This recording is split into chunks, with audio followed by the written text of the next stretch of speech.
You're listening to Word Slinger Podcast, episode 88, Dystopian Thrillers with D.L. Young. Writing a book. It can be the best way to build or grow your business, or to simply tell the story that you wish to tell. Learn how to write your book in 30 days or less. Pick up 30-day author today from Amazon, Apple iBooks, or other online retailers. It's the Word Slinger Podcast, where story matters. Build your brand, write your book, redefine who you are. It's all about the story here. What's yours? Now, here's the guy who invented Pants Optional, Kevin Tomlinson, the Word Slinger. Word Slinger. Hey everybody, this is Kevin Tomlinson, the Word Slinger. True confession, I may not have been the actual authentic creator of Pants Optional. Just letting you know, it's time for me to come out, honestly. It's been a couple of years now. The rumors have spread, and I'm a little ashamed that I may have misled you, so forgive me. But in other news, we got a lot going on. I talked to our guest today a few weeks ago. Now, I tend to record these a few weeks out. Sometimes I'm able to get them same week, that sort of thing. But this was one I recorded a few weeks out. D.L. Young. Now, he and I met at a convention here in the Houston, Texas area, Comic Palooza, actually. And we were both speaking on a panel, a literary panel, for that convention. And that it went really well. I love actually being on panels like that. We were talking about self-publishing as an industry. Here's what's interesting. Now, my friend Justin Sloan, who is a co-host with me on a couple of different podcasts, he had a similar experience to this. But in talking to people at these conventions, it's become very clear to me that there are two different silos of the self-publishing industry.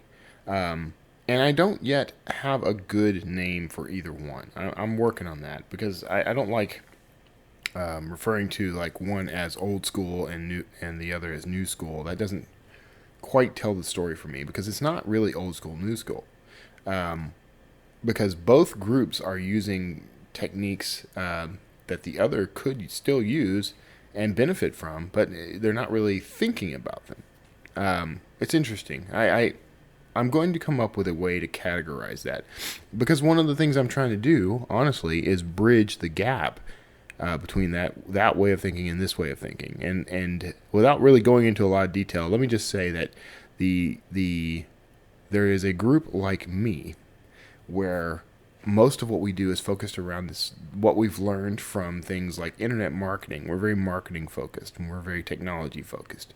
So we use all the things we've learned from people who work in those industries to help shape the marketing for our own work as we go. The writing is pretty much the same, although there is sometimes a distinction in that a lot of these, the guys from the other side of this tend to take years to polish a book before they release it, whereas people on my side of this tend to write a book as quickly as possible and create what we call the minimal viable product, meaning that there may still be typos and issues in the book that can be resolved, but we release it when we feel that it's good enough to market. And take that for what you will, but it works very well for a lot of people because we get feedback as it gets out in the wild, and because we tend to do this digitally before we go to print, we're able to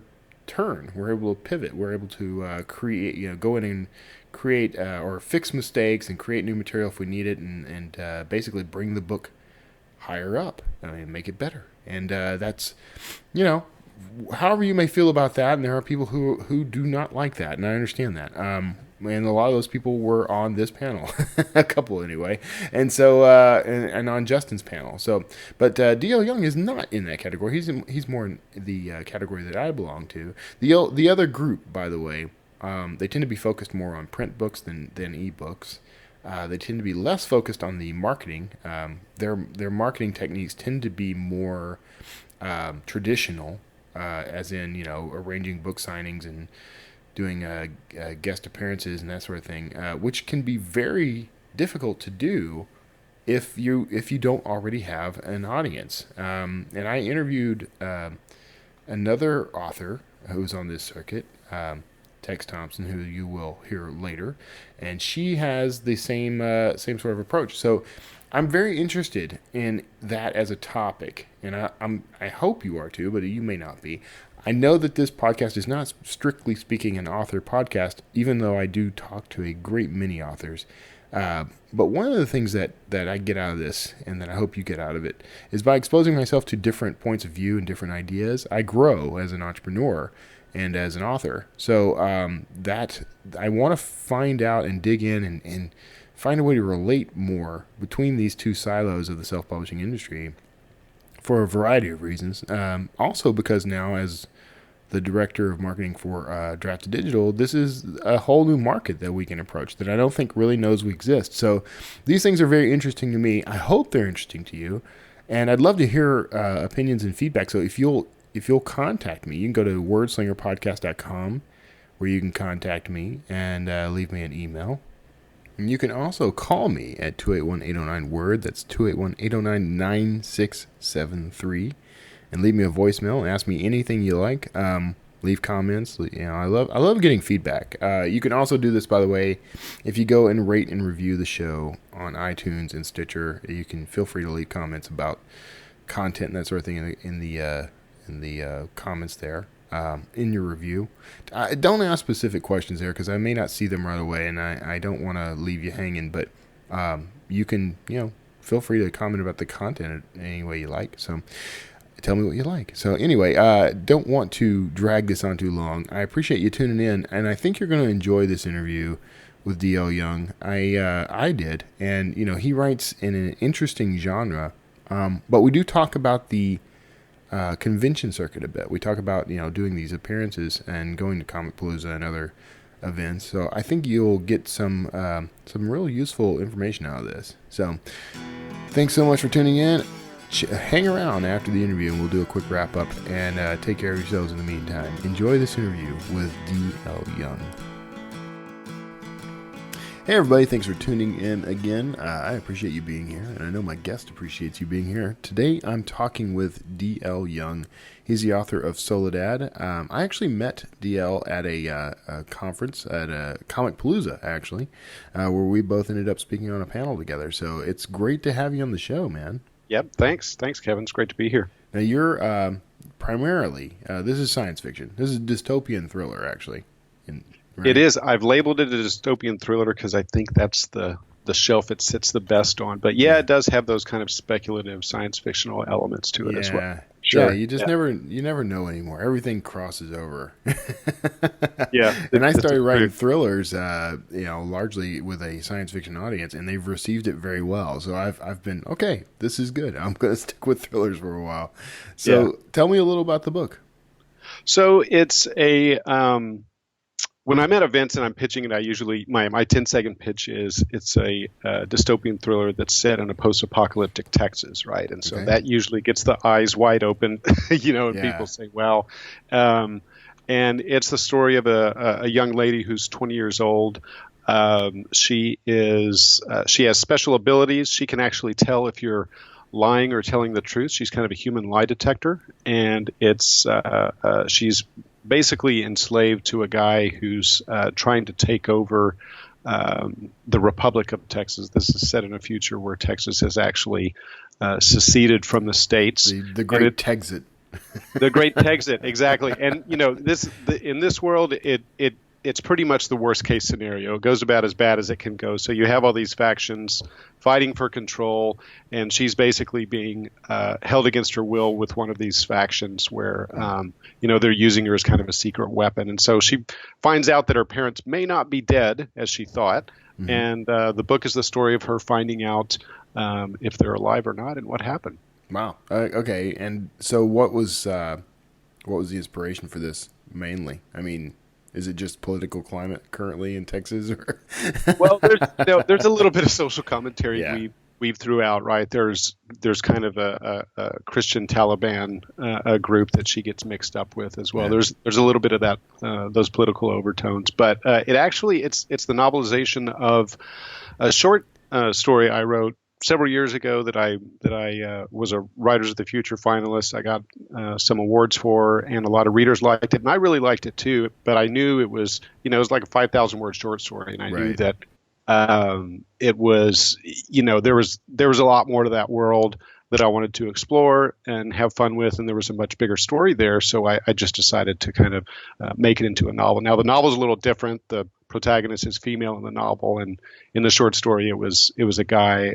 She's a little bit older than the original one, and the story has a lot bigger cast and a lot more textured world and a lot more moving parts, obviously. Yeah. So where's the name coming in? It's not. I'm guessing since it's in Texas, it's not named for the city in California. Yeah. Soledad is actually the name of the main character. Oh, okay. All right. Yeah. Okay. So all right. So you've got a whole dystopian thriller thing going on, and what's it? I mean, I shy away from dystopian. I don't know why. It's just not me naturally. So when I'm writing, even if I decide I'm going to write about a bleak dystopian future, I actually have to bring in a partner to do that. Like Nick Thacker and I have. You're just too optimistic. Yeah, exactly. I'm too optimistic. So what? And I don't think you're a pessimist. So what headspace do you have to get into to write a dystopian story? Well, I am maybe kind of a glasses half empty type guy by nature. So right. I'm probably attracted to those kinds of stories. But the reality is I actually don't read a lot in the dystopian genre. I'm not sure I should admit that or not. There are a few writers I really like a lot. That kind of write in these kind of near future worlds where things have gone kind of drastically wrong one way or another. Paolo Bacigalupi is a guy who I like his stuff a lot. He wrote a book called The Wind-Up Girl a few years ago that won the Hewlett in the Nebula, and I actually had the same editor for this book for Soledad. Nice. So nice. That was a treat. But you just have to kind of think, what's if Texas secedes from the U.S., what's kind of the absolute worst thing that could go wrong, right? And one of the worst things that could go wrong is you could have a global economic collapse shortly after their secession, right? And that's basically kind of the backdrop for this world. So I don't know. I guess I just have to watch a lot of sad movies or something like that, to kind of get into that mindset, But I've always been kind of attracted to kind of,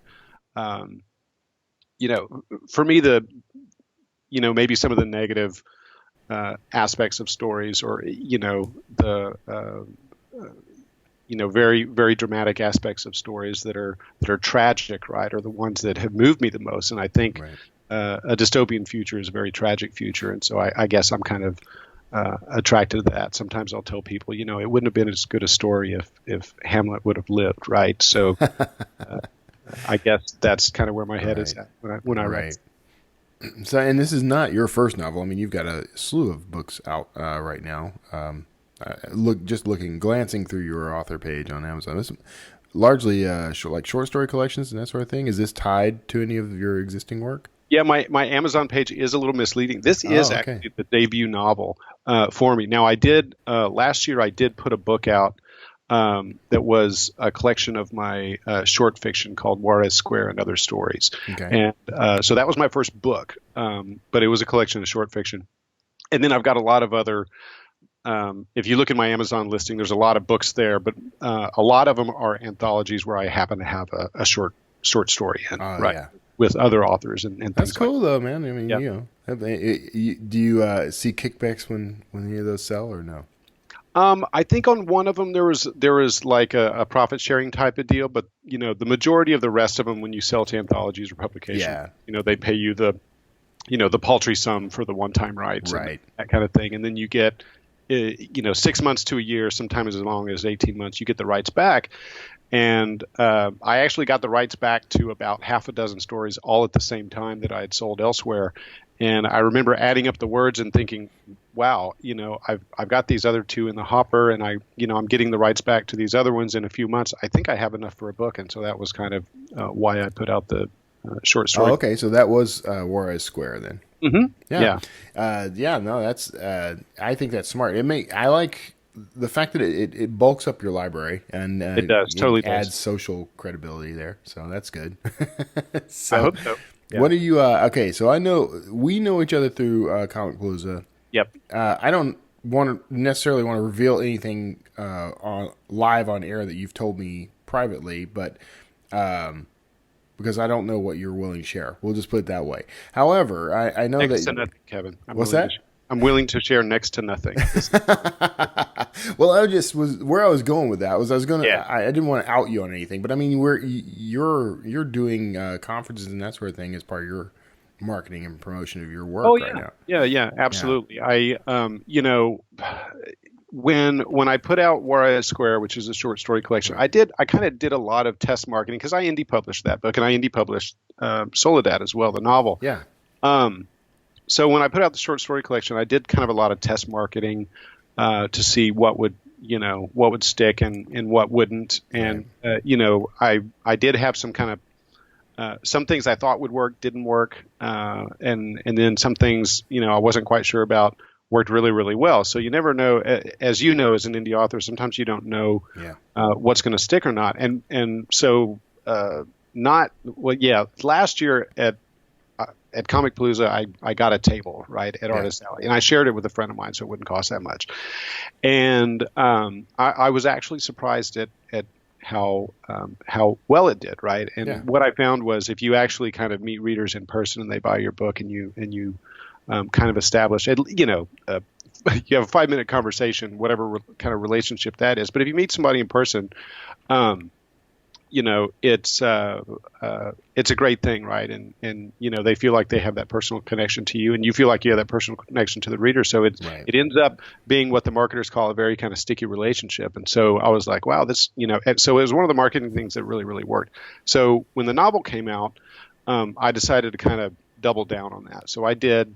So I got tables this year when Soledad came out in May, and so I got tables at over the summer at all the major Comic Cons in Dallas. I've already done, Space City Comic Con. I did Comic Palooza where I met you, and then I did the one up in Dallas Fan Expo, and then I've got a couple more. There's Wizard World down in Austin in September, and then there's Outlet City in San Antonio in October. So those have been really, really good events, and it's fun to meet people in person and sell your books in person. Yeah, and that's kind of one of the things I was curious about because I'm doing a little bit of that. Like I've been to a lot of conferences. And I promote, of course, but going to like the comic book conventions and things like that has been a little new because we haven't. I don't know. I want to make sure that the audience is right, but it feels like it is. I was just wondering how well that was doing for you. Yeah. Well, I mean, it would. My test marketing went well enough that I tripled down on it this time. So but I think the thing is it's kind of a volume thing, right? So you go to an event that has like 40,000 people or more, like Comic Palooza has. I mean, and it's a pop culture event. So I mean, there's bound to be, just a few readers there, right? Even if there's only 1% of the people that walk through the turnstiles are actually readers.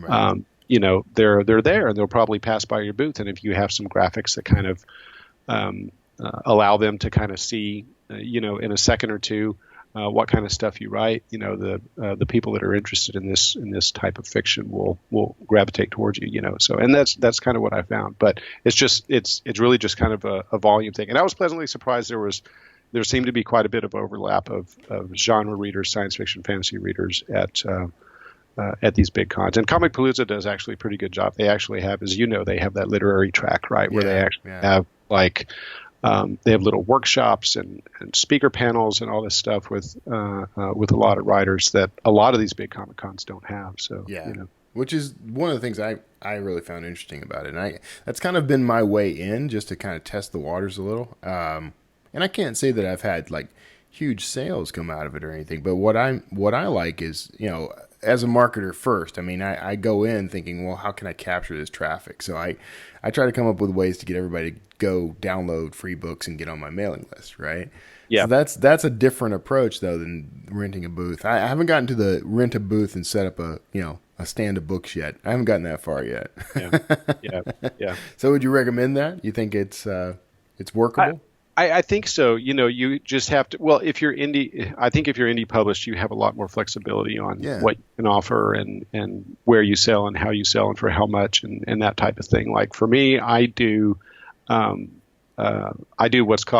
a bundled deal, right, where you can buy both the print book and the ebook for X dollars, right, at these events, and people really like that, right? And I know I like that. It's like when I buy a book, I'll be reading it in paperback, and then I'll be on a plane, and I didn't bring it with me, and I would have liked to have had it on my e-reader as well, right? So people do kind of like that. But if you're with a major publisher, doing that kind of thing is a little bit more problematic, right? You'd have to kind of jump through a lot of hoops with your agent, your publisher, I think, to get the okay to do that. So, I think it may be a little bit easier for the indie publishers out there to do that sort of thing. Also, if it's an out of town gig, it can get a little bit expensive, right? So because you have to pay the hotel and all that kind of stuff, and the tables aren't cheap, right? The tables are, they usually start at a couple $100s and go up from there. So yeah.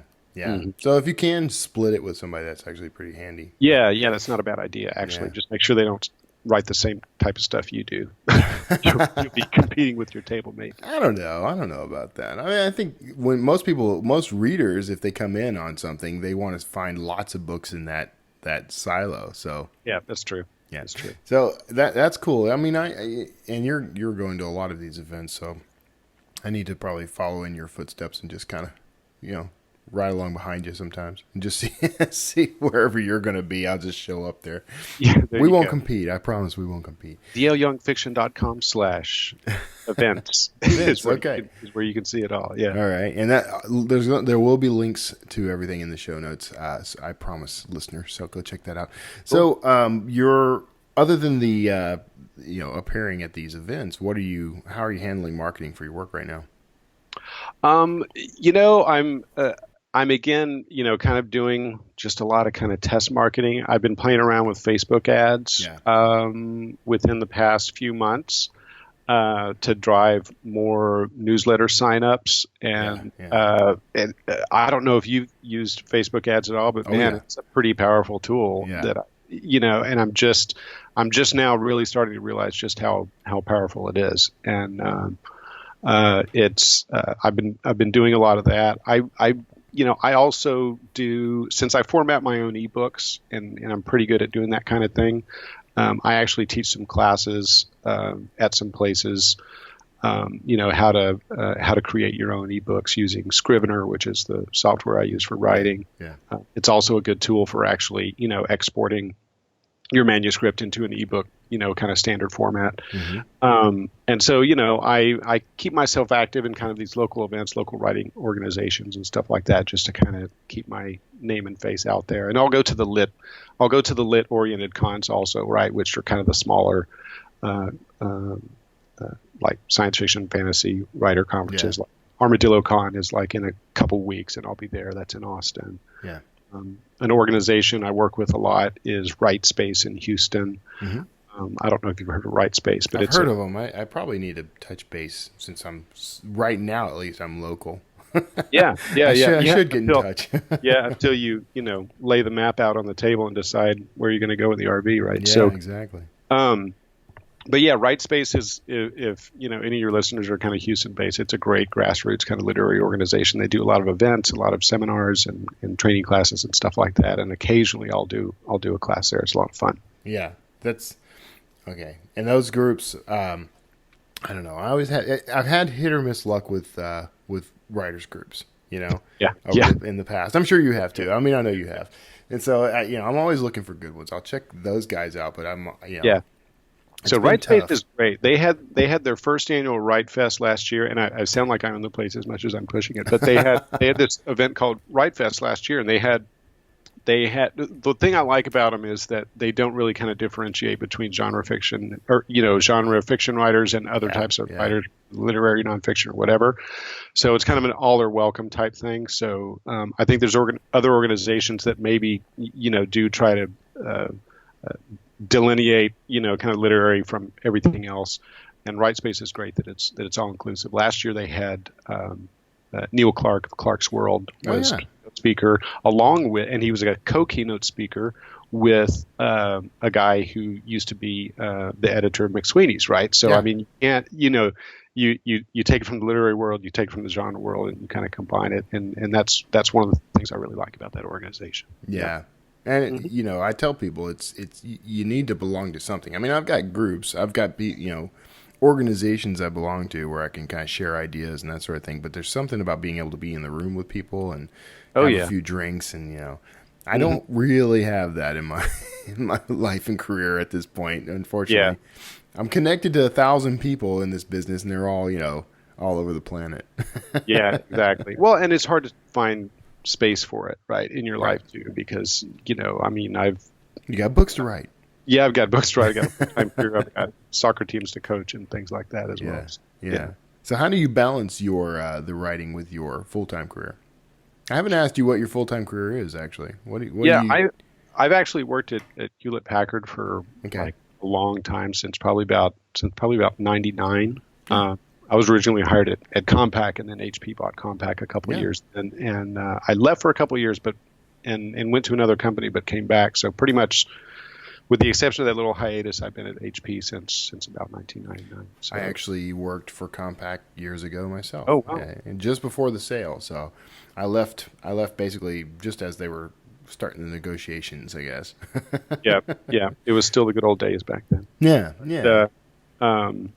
But yeah, so that's the day job, right? And so if I'm writing a novel, I basically just get up at 5 o'clock in the morning and write from 5 till 7 before the kids get up, and then I have the rest of my day, right? I mean, you can send an email here and there as you get a couple minutes, but for the most part, with kids that are age 7 and 10 and have a lot of activities and stuff, you just don't have the space. So I just I had to start getting up early, right? Which is, it's kind of, if you do any research at all in novelists that had kind of full-time careers or whatever, I think Grisham is fairly famous for talking about how he used to just get up just really, really super early, do a bunch of writing, and then go to his law practice, right? Because there literally is no other time. No, once the machine kicks in, you're pretty much done. Which is I get up early. And the meat grinder. Yeah, exactly, the meat grinder. Yeah,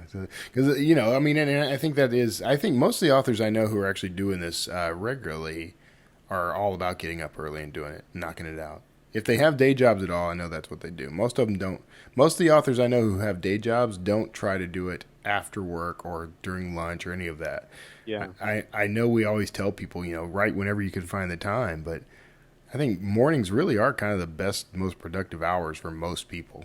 I've been surprised because, just as far as biorhythms, I'm about as opposite from a morning person as you can get, right? I've always been a night owl. I've always stayed up late and all that kind of stuff.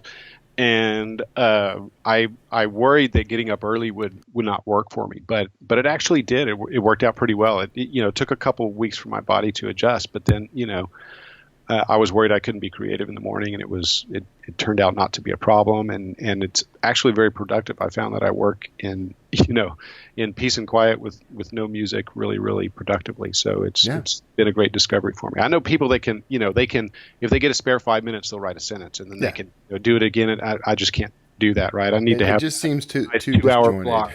Yeah, I can't do it. I mean, God bless the people that can. I can't. Yeah. So how do you I don't know. How do you establish your rhythm then? Like what's I hate the term writer's block because honestly, I don't think I've ever experienced it the way most people describe it. Yeah. So what about when you come to a point where it's like, how do you jump in and become creative even if you may not feel like it?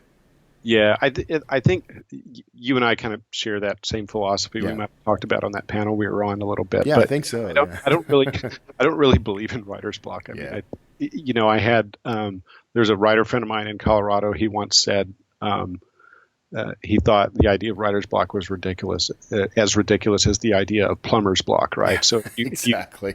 if you take your your writing seriously and treat it like a job, you don't really have a choice but to get in there and just kind of grind through it. Some days you'll only do, say you have a 500 word count goal every day or 700 or whatever. Maybe some days it's really hard to grind out those 200 words, but Right. you're still moving forward. So just, I don't think there's any secret sauce. I just think you just have to kind of grind through it and not make any excuses for yourself. And people hate when I tell them that.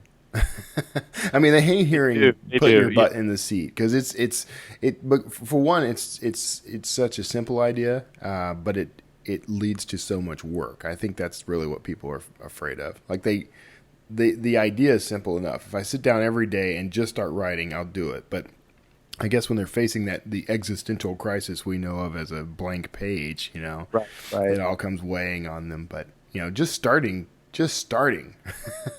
Like I don't even know how to quantify what we do to get past it, really. But it literally just comes to starting. I think there's maybe a little anxiety around kind of the fear of failure, fear of writing something crappy that is behind a lot of that, But I think at some point, you just realize, well, sometimes I'm going to write crap, and it's no big deal. I can go back. Exactly. You can go back. That's the point, right? I mean, that's what editing's for. So do you have they're for? Yeah. So do you have work that you've already written that's just kind of sitting there waiting for a polish, or do you write and publish? So you keep a body of work around?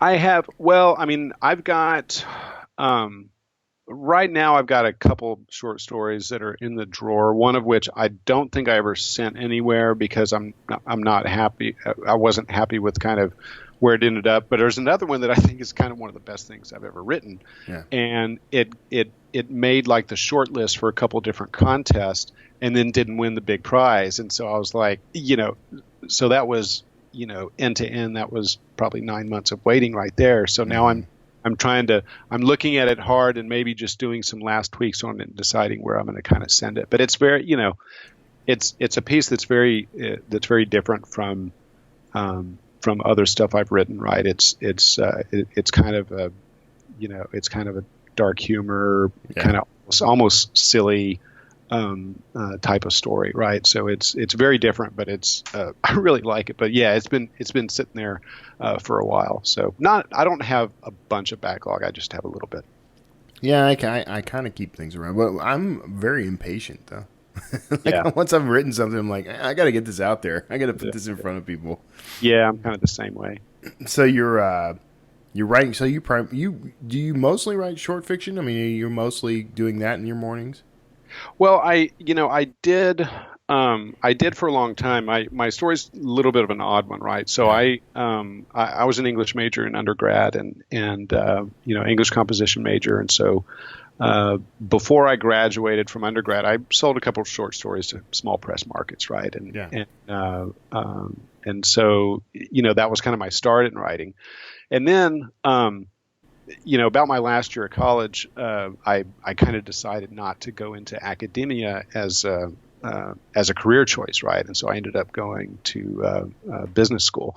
So, with that decision, I kind of got away from writing. And even though I was still kind of an avid reader and kind of kept up with, the literary arts and things like that, I really didn't do any writing for about a couple decades, and then I guess it was probably about 7 years ago or so, I got the itch to write again. And so I said, okay, I'm not going to kind of jump into the deep end of the pool and write a novel to start off with, because I've seen people that do that, and I've critiqued people that do that. And it's a lot of times it's just wasted effort. So, I did nothing but, write short fiction for several years. And so that was how I, accumulated enough to kind of put out a short fiction, collection and that kind of thing. But it was, it took me a good year and a half to kind of shake off all the rest of a couple decades of not writing, Right. Assuming I did shake it all off, right? But then I started kind of selling things and stuff. And so at a certain point, I guess about a year and a half ago, I thought, okay, I feel like I can go ahead and write a novel if I don't try to just, make it some 150,000 word tome or something like that. Right. So, so that's when I started getting up at 5 a.m, right? So. Yeah. Yeah. Mm-hmm. I mean, that's you're doing exactly what I tell people to do. I mean, you've got a writing habit, you've got a rhythm, and you come back to it every day, and that's really all you can do. Yeah. Other than the marketing, I mean, that's the most important part about it. Is that kind of your way of going about things? You Yeah. have a set time. You do it in the morning. Yeah. I mean, and I'm full time, so I this is what I do is write books, but I still get up at like 4 or 5 in the morning and write because that's the habit I developed, and it's when I'm most productive. And then I can, the rest of my day I can market, or I can, go see a movie if I have to, or whatever, something, which I never do. I end up working myself to death actually all day long, but that's life, Let me tell you, that's true dedication, because if I didn't have to get up at 5 in the morning, I guarantee you I wouldn't. You would if it looked like you weren't going to get your writing done any other way. You know what I mean? Like if it came down to it, and so the non-writing stuff takes up that. Yeah, because that's what happens, man. Well, here's what I love about writing in the mornings. If I'm up at like 4 or 5 in the morning, no one else is up. No one's sending me text messages. No one's emailing me. No one's I'm not being pinged by anybody. Exactly. So I've got a good solid 3 or 4 hours there where I can just concentrate solely on the writing. Because the minute I open up email at like say 9 or 10 o'clock, or sometimes a little earlier, but I mean the minute I do that, my day's done. Like I'm not gonna get back to my writing. In 10 different directions, right? Yeah. Exactly. And if I do, it's a miracle. But I mean, there's been plenty of days where it's like, okay, I've got a block of time. I'm gonna sit down and I'm gonna write the next chapter in this book. There's been plenty of days where I've had that opportunity, but there have been a lot more days when it's just like, if I didn't get my word count in by 9 a.m., it's done for the day.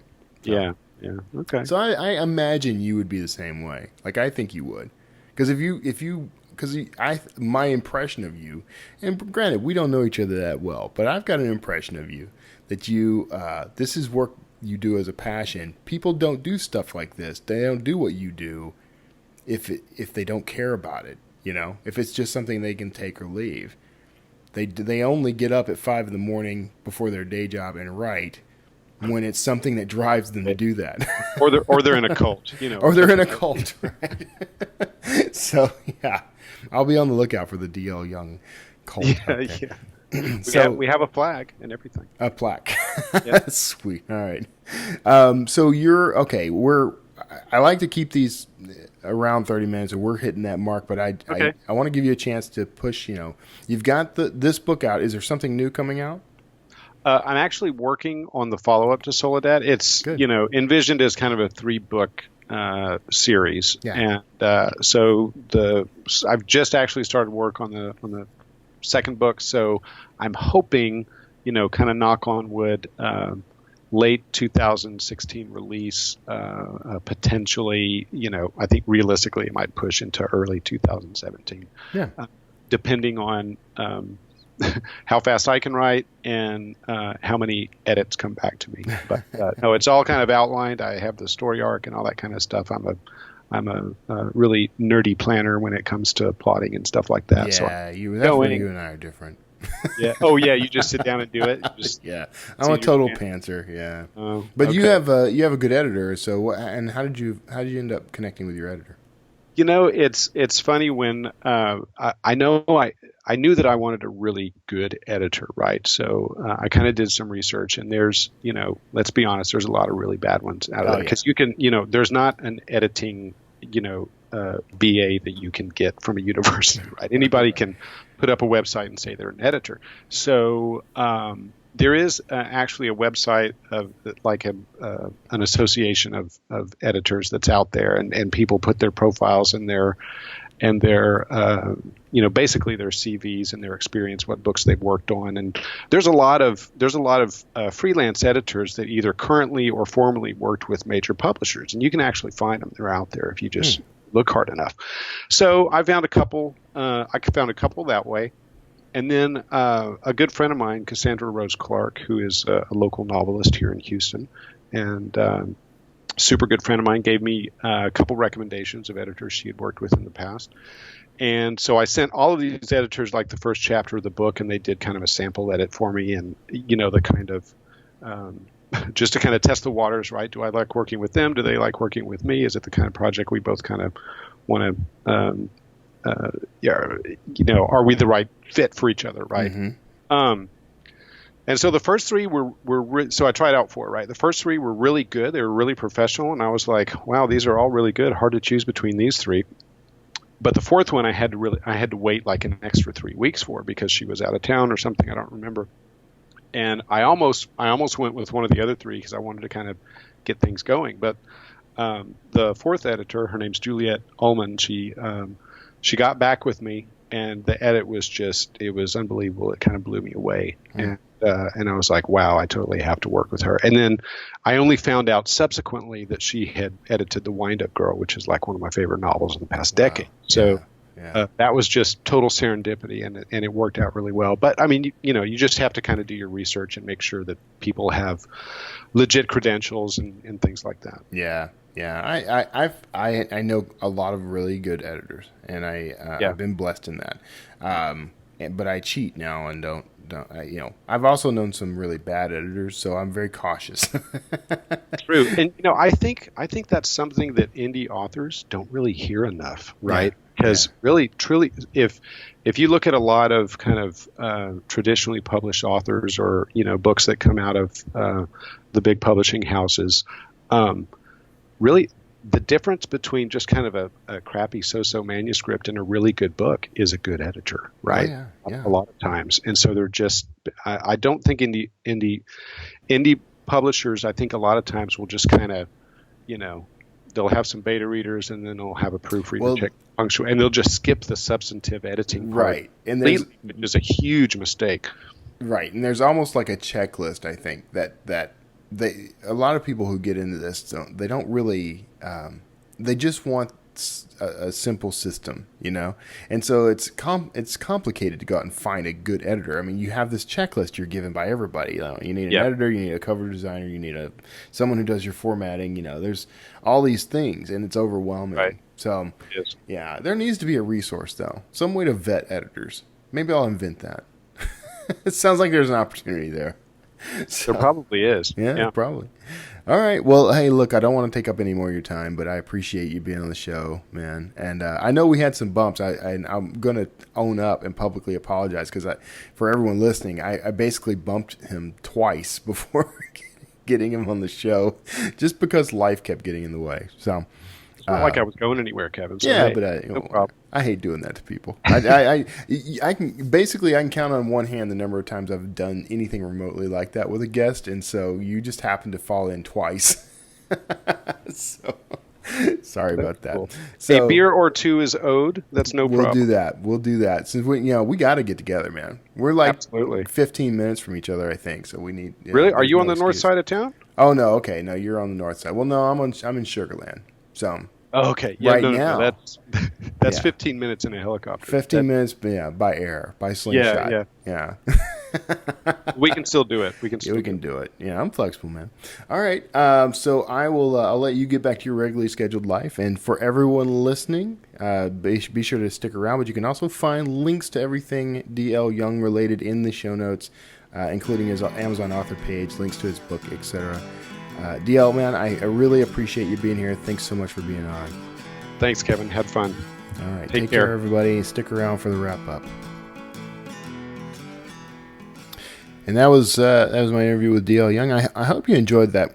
We hit on a lot of different sort of related topics. And one of the things that he said that I noted, and you'll probably see this as the pull quote that I use for the art for the show, but he said that if you're indie published, you have a lot more flexibility on what you can offer, and I could not agree with that more.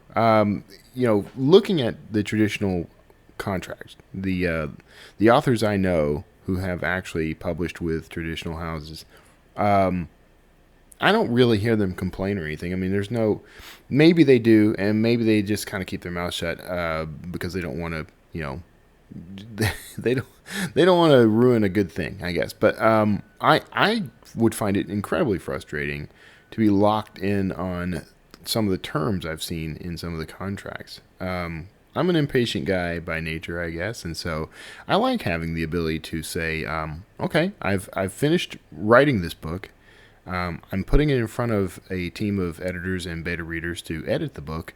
I'd like to see something back in, let's say, a week to 2 weeks. And then I want to publish. So call me impatient, but waiting years to see my book hit the shelf that's not good for me. That's not good for me. I don't like that. Maybe I'm just too impatient. And maybe the book would be better if I took that long of a stretch to polish. It's really hard for me to say. Really hard. And given that my audience enjoys my work and doesn't complain that it seems like it needs more polish, I don't know. That's a hard question to answer. However, one of the things that I enjoy about being indie published is the ability to say, okay, something I just tried didn't work. The cover's not working. There are typos. I need to fix those. People are, thrown off by the way I handle dialogue. I did something experimental and it's not going well. I'll change that. I'll spend the weekend and fix it, and by the end of the weekend, the book is brand new and better. And that is definitely something you're never going to be able to do with a traditional contract. You just can't. I mean, you get a lot more options about how you are able to approach your audience, the type of story you can tell. You can be a lot more experimental. You can do something just completely off the rails that is like nothing else ever published, and maybe it'll do well and maybe it won't, but you own all the control for that. So, what can I say? I mean, I like that. I like that we are unbound and that we can use this power to do something really cool in the world. So, anyway, that's my argument, I guess. I don't know. That's my position, we'll say, on indie publishing versus traditional publishing. I do actually kind of still want a traditional publishing contract. I just want to come in with a little more, let's say, leverage than I would have had I published at like 21 years old with a book, taking a contract or whatever. I would have no say, really, over the terms of that contract. I mean, I could, but I risk them pulling it. I'd like to attract a publisher with the work I'm doing and the platform I'm building, which I see as another advantage of indie publishing. I can do that. I can publish and make an income from my work while also trying to attract that publisher. So, anyway, that's my position on indie publishing. I've talked about this before. This is nothing new. If you're out there looking for interesting stories, you should pick up some of my work. And honestly, the stuff that I'm really excited about right now is my Dan Kotler series, which is I have one book out right now that is the Coelho Medallion. You've heard me talk about that before. There's a prequel short story to that called The Brass Hall. And then there is, actually I call it a prequel, but you could read it in any sequence really, because it's, the events in the story do happen prior to the events of Coelho Medallion, but they're not necessary.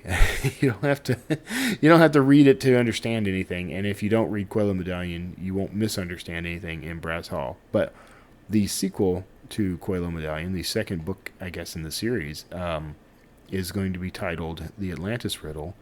And I did a cover reveal on Facebook yesterday, which, depending on the time you're listening to this, this is Friday. You will be getting this episode on time, but depending on when you listen to it, this was Thursday, the 25th of August. So if you are connected to me on Facebook, you get a special sneak peek. I need to send that out to my list, actually.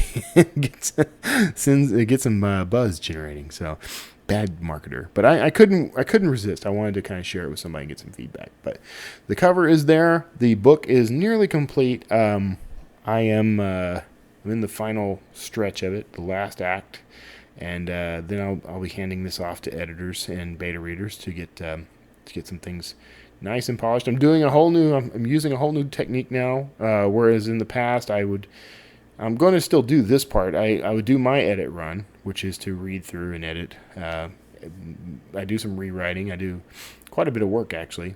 And then I would generally hand it off to one or two people to get editing, and that hasn't worked out entirely in my favor. So this time I'm trying something different. I'm actually handing it to my street team, quite a large group by this point, not so big. It's around 100 people, and I'm going to hand it out to them for free. Let them be the first people to read it, and then give me their edits and feedback on the whole thing, and then I'll spend a week or so implementing all that. So, still looking to do it on the same timeline as usual. I usually try to write and publish within a 30-day stretch. This book had got some interruptions. Strangely enough, both Dan Kotler books were interrupted midway through by life events. What are you going to do? If you total up the days, I'm still writing the book in 15 days. It's just that there was a gap between some of the days. What are you going to do? Anyway, at least I'm not taking 5 years to write a book. Come on, that's crazy. Anyway, so I hope you'll check those out. Be on the lookout for The Atlantis Riddle. It is, so far, I say this about every book, but I mean, it is my favorite book to date. I mean, I'm really enjoying writing it. I hope you'll enjoy reading it, and I'm just excited to put it out there. Anyway, we're gonna wrap this up. Thanks so much for tuning in. If you want to see, if you want to learn more about D.L. Young and his work, check him out at dlyoungfiction.com. You'll find the link to his site and everything else related to him in the show notes. And, of course, you can find more episodes of the Wordslinger Podcast at wordslingerpodcast.com. And please ask me questions. Hit the contact button there and fire off anything you want to ask me. Make suggestions. If you are interested in being a guest on the show, you can approach me from that site as well. You can call me at 281-809-WORD. That's 281-809-9673 to leave me any questions, feedback, comments you want to hear on the air, whatever. If you want me to wish you a happy birthday, just let me know. So take care of yourselves out there. I really appreciate you tuning in. I hope you have a wonderful weekend and week ahead. God bless all of you, and I'll see you next time.